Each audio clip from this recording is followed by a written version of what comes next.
FMCG সেক্টরের একটা অন্যতম কোম্পানি হচ্ছে Britannia industries limited. Britannia industries লিমিটেডের হচ্ছে কোয়ার্টার 1-এর রেজাল্ট আউট হয়ে গেছে। কোয়ার্টার 1-এর রেজাল্টের পারফরমেন্স কী টাইপের দিয়েছে ব্রিটানিয়া ইন্ডাস্ট্রিজ লিমিটেড, সেটাকে নিয়ে আমরা অ্যানালিসিস করব। তার আগে আমরা কোম্পানিটার হচ্ছে চার্ট প্যাটার্নটাকে নিয়ে অ্যানালিসিস করব।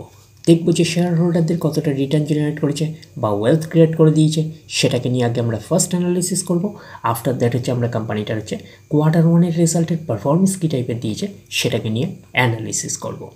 তো কোম্পানিটা এখন ট্রেড করছে 5,789 টাকায় এখন ট্রেড করছে। আমরা যদি চলে যাই কোম্পানিটার মার্কেট ক্যাপিটালাইজ হচ্ছে অ্যাপ্রক্স বলতে পারেন 1,40,000 কোটি টাকার মার্কেট ক্যাপিটালাইজ। অর্থাৎ এই কোম্পানিটাকে আমরা ব্লু চিপ লার্জ ক্যাপ টাইপের কোম্পানি হিসাবে কনসিডার করতেই পারি, এবং কোম্পানিটা কিন্তু নিফটি 50-র কিন্তু একটা স্টক। এবং কোম্পানিটার আমরা যদি পি রেশিও দেখি 63.74 হচ্ছে পি রেশিও। এবং কোম্পানিটার আমরা যদি 52 উইক হাই দেখি 6,005 টাকা হচ্ছে 52 উইক হাই। এবং কোম্পানিটার আমরা যদি 52 উইক লো দেখি 4,347 টাকা 70 পয়সা হচ্ছে 52 উইক লো। এবং কোম্পানিটার একদিনের পারফরমেন্স কী টাইপের দিয়েছে, 1%-এর মতন নেগেটিভ রিটার্ন জেনারেট করেছে একদিনে। 5 দিনের পারফরমেন্স করেছে 1%-এর মতন পজিটিভ রিটার্ন জেনারেট করেছে 5 দিনে। আমরা যদি চলি এই এক মাসে হচ্ছে 0.5%-এর মতন নেগেটিভ রিটার্ন জেনারেট করেছে এক মাসে। 6 মাসের পারফরমেন্স দিয়েছে 18%-এর মতন পজিটিভ রিটার্ন জেনারেট করেছে 6 মাসে। আমরা যদি চলে যাই 1 জানুয়ারি থেকে পারফরমেন্স করেছে 9%-এর মতন পজিটিভ রিটার্ন জেনারেট করেছে 1 জানুয়ারি থেকে। এক বছরের পারফরমেন্স দিয়েছে 27%-এর মতন পজিটিভ রিটার্ন জেনারেট করেছে এক বছরে। তো ন্যাচারাল ব্যাপার, আমরা জানি যে শর্ট টার্মে সেভাবে ওয়েলথ ক্রিয়েট হয় না স্টক মার্কেট থেকে। যত লং খেলবেন স্টক মার্কেটে তত হচ্ছে ওয়েলথ ক্রিয়েট হয়। বাট এই কোম্পানিটা কিন্তু শর্ট টার্মে অর্থাৎ এক বছরে কিন্তু একটা ডিসেন্ট টাইপের পারফরমেন্স করেছে। আমরা এইটুখানি বলতে পারি 27%-এর মতন পজিটিভ রিটার্ন জেনারেট করেছে এক বছরে অর্থাৎ শর্ট টার্মে। তো এখন দেখার বিষয় কোম্পানিটা কি লং টার্মে ভালো পারফরমেন্স করেছে, লং টার্মে কি শেয়ার হোল্ডারদের ওয়েলথ ক্রিয়েট করে দিয়েছে, সেটাই কিন্তু এখন আমাদের দেখার বিষয়। তাহলে আমরা চলে যাচ্ছি কোম্পানিটার 5 বছরের চার্ট প্যাটার্নে। তো 5 বছরের পারফরমেন্স করেছে 135%-এর মতন পজিটিভ রিটার্ন জেনারেট করেছে 5 বছরে। তো 100% মানে ইনভেস্টমেন্ট ডবল, তো ইনভেস্টমেন্টকে কিন্তু ডবলের অনেকটাই বেশি করে দিয়েছে 5 বছরে। তো সেই হিসাবে কিন্তু একটা ডিসেন্ট টাইপের পারফরমেন্স করেছে, আমরা এইটুখানি বলতেই পারি। ব্লু চিপ লার্জ ক্যাপ টাইপের মূল টার্গেট হচ্ছে 5 বছরে ইনভেস্টমেন্টকে ডবল করা। তো এই কোম্পানিটাও হচ্ছে ব্লু চিপ লার্জ ক্যাপ টাইপের কোম্পানি। তো এই কোম্পানিটা কিন্তু 5 বছরে ইনভেস্টমেন্টকে কিন্তু ডবলের অনেকটাই বেশি করে দিয়েছে। তো সেই কারণে কিন্তু একটা ডিসেন্ট টাইপের পারফরমেন্স করেছে, আমরা এইটুখানি বলতেই পারি। এইবারে আমরা চলে যাব কোম্পানিটার ম্যাক্সিমাম চার্ট প্যাটার্নে।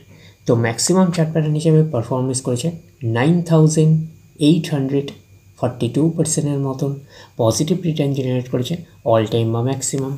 তো কোম্পানিটা লিস্টেড হয়েছে কবে, 1999-এ। তাহলে 1999 থেকে এখনও অবধি রিটার্ন জেনারেট করেছে 9,842%-এর মতন পজিটিভ রিটার্ন জেনারেট করেছে অল টাইম বা ম্যাক্সিমাম। তো ম্যাক্সিমাম চার্ট প্যাটার্নটা লেফট টু রাইট ওপরের দিকে মুভ করছে। তো সেই হিসাবে কিন্তু একটা ডিসেন্ট টাইপের চার্ট প্যাটার্ন হিসাবে আমরা কনসিডার করতেই পারি। এবং কোম্পানিটা কিন্তু ফান্ডামেন্টালি কিন্তু একটা সাউন্ড কোম্পানি, এটুখানি কিন্তু মাথায় রাখবেন।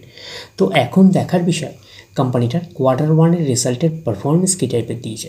তাহলে আমরা চলে যাচ্ছি কোম্পানিটার কোয়ার্টার 1-এর রেজাল্টে। আমরা চলে আসলাম কোম্পানিটার হচ্ছে কোয়ার্টার 1-এর রেজাল্টে।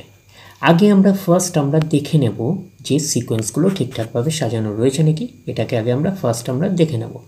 এটা হচ্ছে এই কোয়ার্টার, মিনস হচ্ছে কোয়ার্টার 1, এটা প্রিভিয়াস কোয়ার্টার, আর এটা হচ্ছে এক বছর আগে। তাহলে সিকোয়েন্সগুলো ঠিকঠাকভাবে সাজানো রয়েছে, আমরা একটুখানি বলতেই পারি। এইবারে দেখে নিই যে অ্যামাউন্টগুলো কিসে দিয়েছে। অ্যামাউন্টগুলো দিয়েছে কার্ডার্সে দিয়েছে অ্যামাউন্টগুলো। এইবারে আমরা চলে যাব কোম্পানিটার টোটাল ইনকামে। তো টোটাল ইনকামে যাওয়ার আগে আমরা কি করব, একটু লার্জ করে নিয়ে অ্যাডজাস্ট করে নেব, তাহলে আপনাদের কাছে ব্যাপারটা আরও ভিজিবল হবে। তো অ্যাডজাস্ট মোটামুটি হয়ে গেল। এইবারে আমরা চলে যাচ্ছি কোম্পানিটার টোটাল ইনকামে। তাহলে আমরা কি পাচ্ছি, এই কোয়ার্টার মিস হচ্ছে Q1 4305। প্রিভিয়াস কোয়ার্টারে ছিল কত 4126 এবং এক বছর আগে ছিল 4064। তাহলে এক বছর আগের 4064টা এখন কত হয়ে গেছে 4305। তাহলে আমরা বলবো ইয়ার অন ইয়ার বেসিস কিন্তু জাম্প রয়েছে টোটাল ইনকামে। প্রিভিয়াস কোয়ার্টারে ছিল কত 4126, সেটা হয়ে গেল এই কোয়ার্টার মিন্স হচ্ছে Q1 হয়ে গেল 4305। তাহলে আমরা বলবো কোয়ার্টার অন কোয়ার্টার বেসিসও কিন্তু জাম্প রয়েছে টোটাল ইনকামে। তো ন্যাচারাল ব্যাপার, আমরা জানি যে ইনকাম করতে গেলে কোম্পানিকে এক্সপেন্সেস করতেই হবে। তো এখন দেখার বিষয় কোম্পানিটা ইনকাম করতে গিয়ে কতটা এক্সপেন্সেস করেছে। তাহলে আমরা চলে আসলাম টোটাল এক্সপেন্সেসে। তাহলে পাচ্ছি কি এই কোয়ার্টার মিস হচ্ছে Q1 কত আছে 3599। প্রিভিয়াস কোয়ার্টারে ছিল 3388 এবং এক বছর আগে ছিল 3445। তাহলে এক বছর আগের 3445টা এখন কত হয়ে গেছে 3599। তাহলে আমরা বলবো ইয়ার অন ইয়ার বেসিস কিন্তু জাম্প রয়েছে টোটাল এক্সপেন্সেসে। প্রিভিয়াস কোয়ার্টারে ছিল কত 3388, সেটা হয়ে গেল এই কোয়ার্টার মিন্স হচ্ছে Q1 হয়ে গেল 3599। তাহলে আমরা বলবো কোয়ার্টার অন কোয়ার্টার বেসিসও কিন্তু জাম্প রয়েছে টোটাল এক্সপেন্সেসে। এইবারে আমরা বের করব কি, এইবারে আমরা বের করব হচ্ছে অপারেটিং প্রফিট। কীভাবে বের করব, টোটাল ইনকাম থেকে টোটাল এক্সপেন্সেস আমরা বাদ দেব।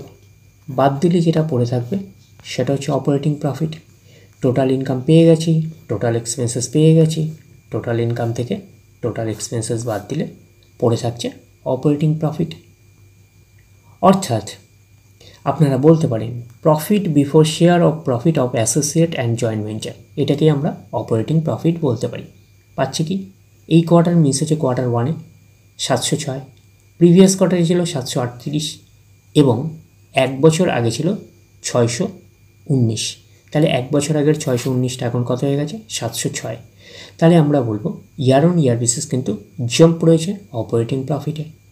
প্রিভিয়াস কোয়ার্টারে ছিল কত 738, সেটা হয়ে গেল এই কোয়ার্টার মিন্স হচ্ছে Q1 হয়ে গেল 706। তাহলে আমরা বলবো কোয়ার্টার অন কোয়ার্টার বেসিস কিন্তু ডাউন পারফরমেন্স করেছে অপারেটিং প্রফিটে। তো অপারেটিং প্রফিটটাই নিশ্চয়ই কোম্পানির মেন প্রফিট নয়। তারপরে বিভিন্ন অ্যাডজাস্টমেন্ট থাকলে সেইগুলো প্লাস মাইনাস হবে, গভর্নমেন্টকে ট্যাক্স পে করতে হবে। গভর্নমেন্টকে ট্যাক্স পে করার পরে কোম্পানির কাছে যেটা পড়ে থাকবে সেটা কোম্পানির ফাইনাল প্রফিট বা নেট প্রফিট হিসাবে আমরা কনসিডার করতেই পারি। তাহলে পাচ্ছি কি net profit for the period, এটাকে আমরা নেট প্রফিট বলতে পারি, এটাকে আমরা ফাইনাল প্রফিট বলতে পারি। তাহলে পাচ্ছি কি এই কোয়ার্টার মিস হচ্ছে Q1 504, প্রিভিয়াস কোয়ার্টারে ছিল 536 এবং এক বছর আগে ছিল 455। তাহলে এক বছর আগের 455টা এখন কত হয়ে গেছে 504। তাহলে আমরা বলবো ইয়ার অন ইয়ার বেসিস কিন্তু জাম্প রয়েছে নেট প্রফিটে। প্রিভিয়াস কোয়ার্টারে ছিল কত 536, সেটা হয়ে গেল এই কোয়ার্টার মিন্স হচ্ছে Q1 হয়ে গেল 504। তাহলে আমরা বলবো কোয়ার্টার অন কোয়ার্টার বেসিস কিন্তু ডাউন পারফরমেন্স করেছে নেট প্রফিটে। তো এখানে একটা এন্ট্রি রয়েছে, এন্ট্রিটা হচ্ছে এক্সেপশনাল আইটেম। তো এক্সেপশনাল আইটেম কিন্তু ওয়ান টাইমই হয়, একবারই হয়। তো এক্সেপশনাল আইটেম হচ্ছে এই কোয়ার্টারে মিন্স হচ্ছে Q1 আছে 24। তো এক্সেপশনাল আইটেমের অ্যামাউন্ট কিন্তু নেট প্রফিটের মধ্যে কিন্তু অ্যাডজাস্ট হয়ে থাকে। তো সেই কারণে কিন্তু আপনারা ইয়ার অন ইয়ার বেসিস এবং কোয়ার্টার অন কোয়ার্টার বেসিস সেই অর্থে কম্প্যারিজন করতে পারবেন না, যেহেতু নেট প্রফিটের মধ্যে কিন্তু এক্সেপশনাল আইটেমের অ্যামাউন্ট অ্যাডজাস্ট হয়ে রয়েছে। তখন আপনারা কাকে ধরে কম্প্যারিজন করবেন, তখন আপনারা কম্প্যারিজন করবেন অপারেটিং প্রফিটটাকে ধরে কম্প্যারিজন করবেন। তাহলে আপনাদের কাছে পিকচারটা আরও ক্লিয়ার হয়ে যাবে। অপারেটিং প্রফিটকে ধরে যদি আপনারা দেখেন তাহলে year on year basis jump, but quarter on quarter basis কিন্তু ডাউন পারফরমেন্স করেছে। আর যদি এক্সেপশনাল আইটেমটাকেও ধরে যদি আপনারা দেখেন তাহলে আপনারা কী পাবেন, তাহলে নেট প্রফিটে পাবেন year on year basis jump এবং কোয়ার্টার অন কোয়ার্টার বেসিস কিন্তু ডাউন পারফরমেন্স করেছে। আমরা এইটুখানি বলতে পারি নেট প্রফিটে। এইবারে আমরা চলে যাব কোম্পানিটার হচ্ছে ইপিএসে অর্থাৎ আর্নিং পার শেয়ারে। তাহলে আমরা চলে আসলাম ইপিএসে অর্থাৎ আর্নিং পার শেয়ারে। এই কোয়ার্টার মিস হচ্ছে Q1 20.99, প্রিভিয়াস কোয়ার্টারে ছিল 22.35 এবং এক বছর আগে ছিল 19.00। তাহলে এক বছর আগের 19.00টা এখন কত হয়ে গেছে 20.99। তাহলে আমরা বলবো ইয়ার অন ইয়ার বেসিস কিন্তু জাম্প রয়েছে ইপিএসে অর্থাৎ আর্নিং পার শেয়ারে। প্রিভিয়াস কোয়ার্টারে ছিল কত 22.35, সেটা হয়ে গেল এই কোয়ার্টার, মিনস হচ্ছে কোয়ার্টার ওয়ানে হয়ে গেল 20.99। তাহলে আমরা বলবো কোয়ার্টার অন কোয়ার্টার বেসিস কিন্তু ডাউন পারফরমেন্স করেছে ইপিএসে অর্থাৎ আর্নিং পার শেয়ারে।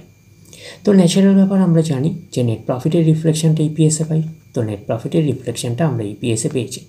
আমরা যদি নেট প্রফিট দেখি তাহলে নেট প্রফিট অনুযায়ী আমরা কী পাচ্ছি, তাহলে ওভারঅল কনক্লুশনে আমরা নেট প্রফিটে আমরা পাচ্ছি year on year basis jump, but quarter on quarter basis কিন্তু ডাউন পারফরমেন্স করেছে।